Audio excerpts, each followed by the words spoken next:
महाशिवरात्रि की आप सभी को ढेरों शुभकामनाएं। यह महाशिवरात्रि का दिन वह पावन दिन है जब भगवान शिव और माता पार्वती का विवाह हुआ था। साल 2026 में 15 फरवरी रविवार के दिन महाशिवरात्रि का महापर्व मनाया जाएगा। इस बार महाशिवरात्रि का जो पर्व है वो श्रवण नक्षत्र और सर्वार्थ सिद्धि योग के दुर्लभ संयोग में आ रहा है।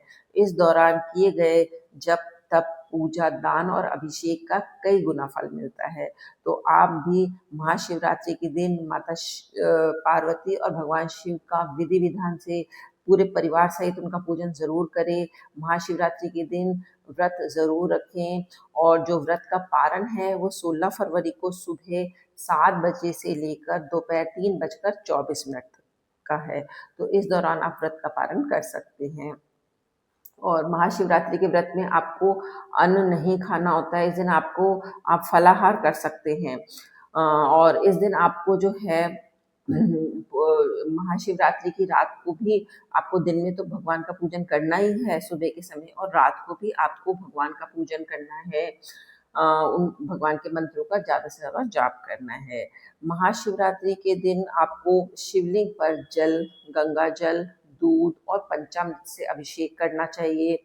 साथ ही बेलपत्र, आंकड़े के फूल, धतूरा, भांग, रुद्राक्ष, डमरू, बेर और फूलों की माला इस दिन शिवलिंग पर जरूर चढ़ानी चाहिए।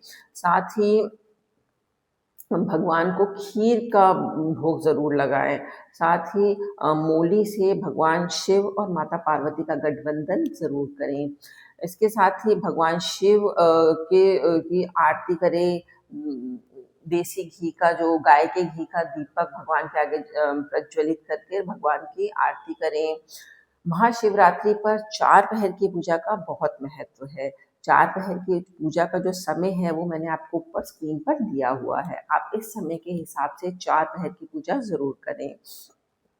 अगर आप 4 पहर की पूजा नहीं कर पा रहे हैं तो कम से कम प्रथम पहर की पूजा जरूर करें।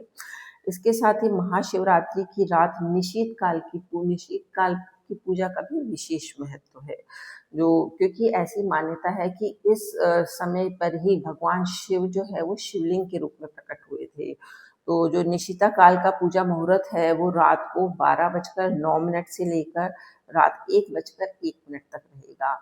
तो आप इस दौरान भगवान शिव के मंत्रों का ज़्यादा से ज़्यादा जाप करें, शिव महापुराण का पाठ करें, शिव चालीसा का पाठ करें।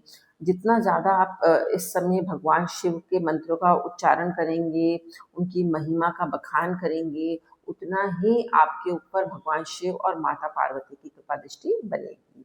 तो भगवान शिव और माता पार्वती की कृपा दृष्टि आप सभी पर हमेशा बनी रहे। इसी मनोकामना के साथ मैं आप सब ये वीडियो ख़त्म करती हूँ। अगर आपको मेरी वीडियो अच्छी लगी हो तो इसे लाइक करें, शेयर करें, और अगर आप सच्चे शिव भक्त हैं तो कमेंट्स में सिर्फ ओम नमः शिवाय